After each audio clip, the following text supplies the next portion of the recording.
저는 국회 국방위원회 소속 위원이자 국회 정보위 간사입니다. 오늘 회견할 내용은 최근 제가 확보한 방첩사의 보안사로 회기에 관한 문건을 폭로하기 위함입니다. 시작하겠습니다. 전두환의 보안사로 회귀한 윤석열의 방첩사 그 죄를 묻는다.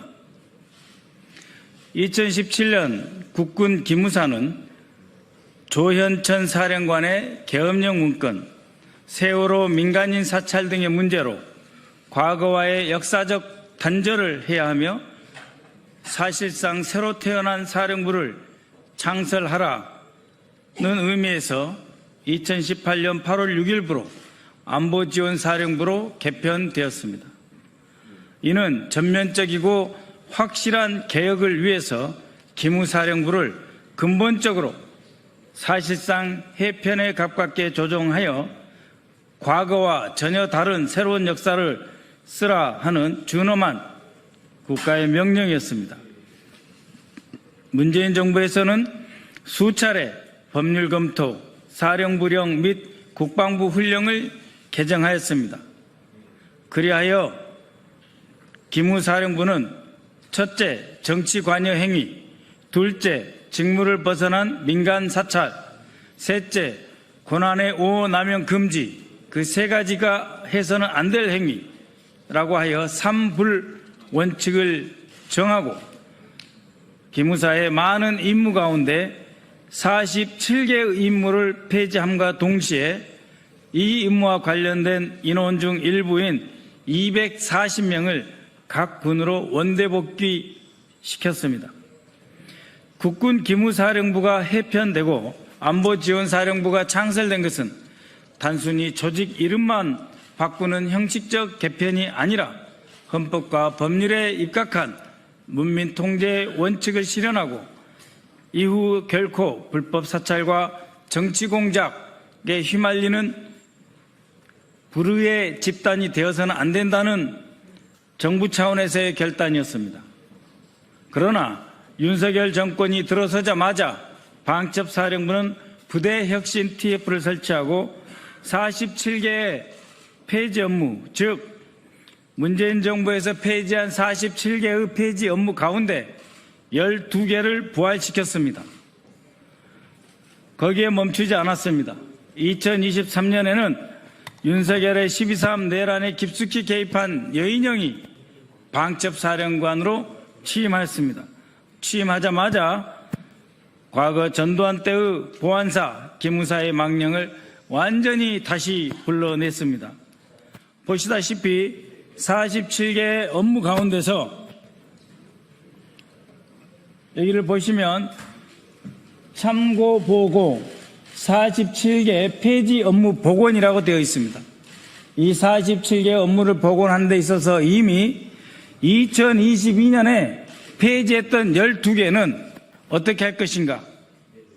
그래서 이 12개, 22년에 복원시켰던 12개 업무에 대해서는 그 업무의 이름, 그 업무의 성격, 그리고 복원시키려 한 이유, 그 다음에 여인령이 들어서서 이미 복원된 12개의 조치, 47개 중에 2022년에 이미 복원된 12개의 조치를 더욱 공세적으로 수행하는 방안을 다시 작성했습니다. 그래서 여인령이 들어서는 2022년에 기무사가 안보지원사령부로 해편되면서 없앴던 47개 가운데 12개가 이미 다시 살아났는데 그 다시 살아난 12개조차도 공세적으로 다시 수행하는 방안을 수립하였던 것입니다. 나머지 12개 말고 47개 중에 35개 업무도 다 다시 살려냈습니다. 오늘은 이 12개의 업무, 그러니까 2022년 부대 혁신 TF에서 다시 살려낸 것을 더욱 공세적으로 실시하자라고 하는 12개의 업무에 대해서 상세하게 브리핑 드리고자 합니다.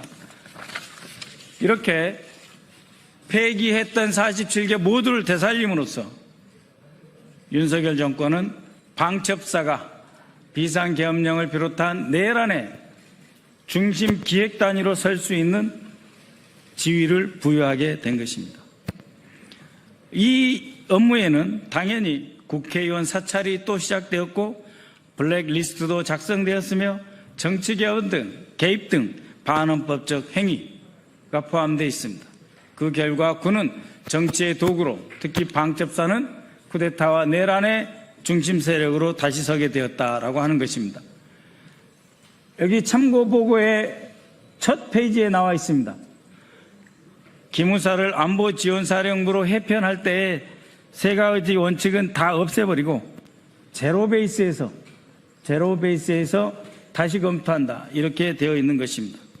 그리고 각각의 업무에 대해서 말씀드렸지만 이 12개 업무에 대해서 예를 들면 기존의 불시 보안 점검이라고 하는 이름을 바꿨습니다. 불시가 아니고 수시 보안 점검이라고 해서 복원할 때의 임무를 바꿨고 그 내용도 다시 쓰고 기존에 왜 이 업무가 폐지되었는가 헌법과 법에 따라 폐지한다고 했는데 작전부대 길들이기 등으로 악용되어서 갑질 논란이 제기돼서 이 업무를 폐지되었다라고 함에도 불구하고 다시 다 살렸는데 2022년에 다시 살렸는데 거기서 멈추지 않고 더욱 강화된 공세적 실행 방안으로 바뀌었다 하는 내용을 설명드리는 것입니다.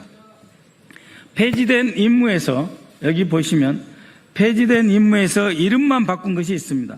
불시 보안 점검이 작전 부대 길들이기라든지 아니면은 수시 보안 점검으로 바뀌었고 병사에 대한 방첩 설문 같은 경우 병사 개개인의 사상 검증이라고 하는 인권 침해 사례로 지적됐으니까 그냥 병사 빼고 방첩 설문으로 그 다음에 민간인 간담회라는 것이 있었습니다.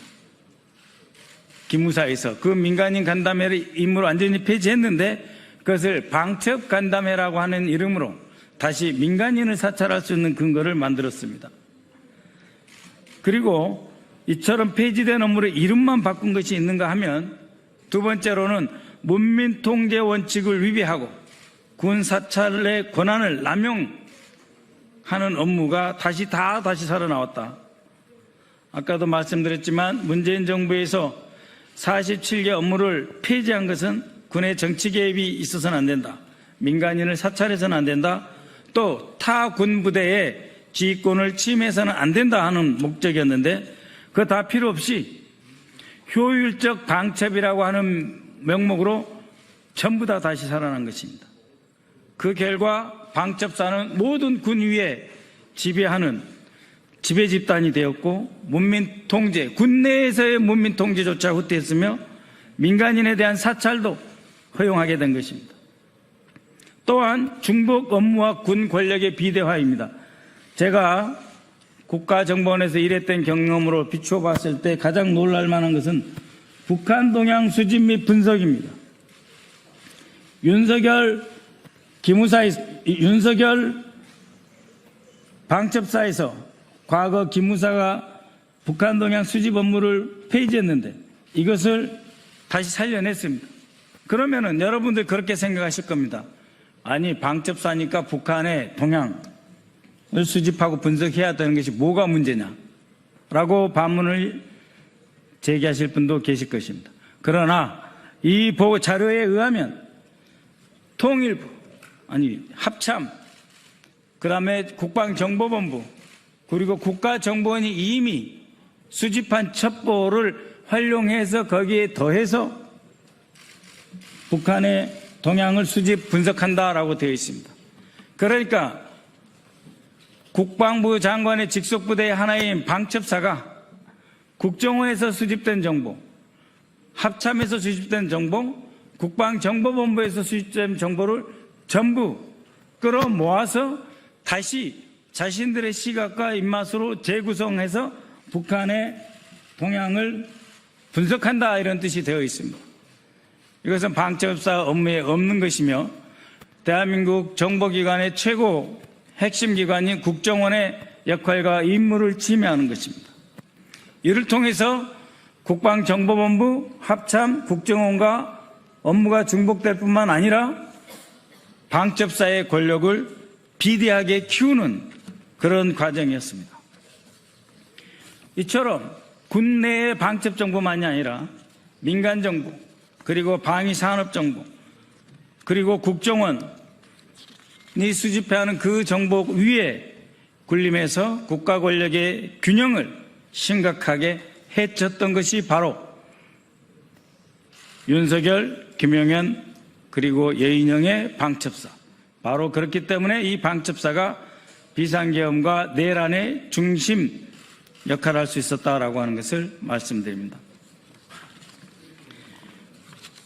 과거 국군 기무사령부는 정치공작, 민간인 사찰, 군내 사상검열 등의 폐단을 없애기 위해 해체되었고 안보지원 사령부로 바뀌었는데 윤석열 정권에서 방첩사로 이름을 바꾸면서 폐지된 업무, 불법이라 판단해서 또 민간인 사찰과 인권 침해라 해서 폐지된 업무를 모두 부활시켰습니다. 헌정 질서를 파괴하는 행위나 마찬가지고 전두환의 도로 보안사다라고 하는 것입니다. 군은 오직 국가와 국민을 위한 조직이어야 하며 정권의 도구가 되어서는 안 됩니다. 군은 정치에 관여하지 않는다는 원칙이 선언에 그쳐서는 안 됩니다. 그러나 방금 보시는 것처럼 윤석열의 군, 윤석열의 방첩사는 오히려 군이 정치의 중심에 서야 된다는 그 목표를 가지고 매우 구체적이고 집요하고 확실하게 자신들의 권력을 키워왔다라고 하는 것입니다. 결국 우리는 12.3 내란 사태를 통해 군 정보기관이 정치에 개입하고 정권 유지를 위한 수단으로 악용될 때 얼마나 빠르게 헌정 질서가 붕괴되고 민주주의가 짓밟히며 그것이 내란으로까지 이어지는지 똑똑하게 보았던 것입니다. 저는 국방부에 요구합니다. 방첩사는 지금도 정치권을 대상으로 하는 정치 공작을 시도하고 있습니다. 지금 당장 이경민 방첩사령관 직무대행에 대해 직무 배제를 명령하십시오. 방첩사의 불법적, 반헌법적 업무를 즉각 중단시키십시오. 이재명 정부는 다시 한번 문민 통제라는 헌법의 원칙을 되살리고 군의 정치개혁과 민간 사찰을 단호히 근절하는 데 나서야 할 것입니다. 기무사 해체로 상징되었던 과거 문재인 정부의 민주주의 복원, 군에 대한 국민의 신뢰 회복, 정치로부터의 독립이 우리 이재명 정부에서는 더욱더 강화되어야 할 것입니다. 이상입니다. 여기서 저희가 보도자료 형태로 자료를 보낼 것입니다. 거기에 포함되어 있는 문건 가운데 일부는 삭제를 하였습니다. 이 문건은 3급 비밀이라든가 군사 기밀로 분류되어 있지 않습니다. 그렇기 때문에 비밀 문건이 아닙니다. 그럼에도 불구하고 저는 일부 내용은 비밀이 유지돼야 될 필요가 있다고 해서 삭제하였습니다. 즉 제가 지금 보여드리는 문건은 비공개지만 비밀 문건이 아닌 것을 제가 확보해서 공개하는 것이다 라고 하는 점을 확인드리는 바입니다. 고맙습니다.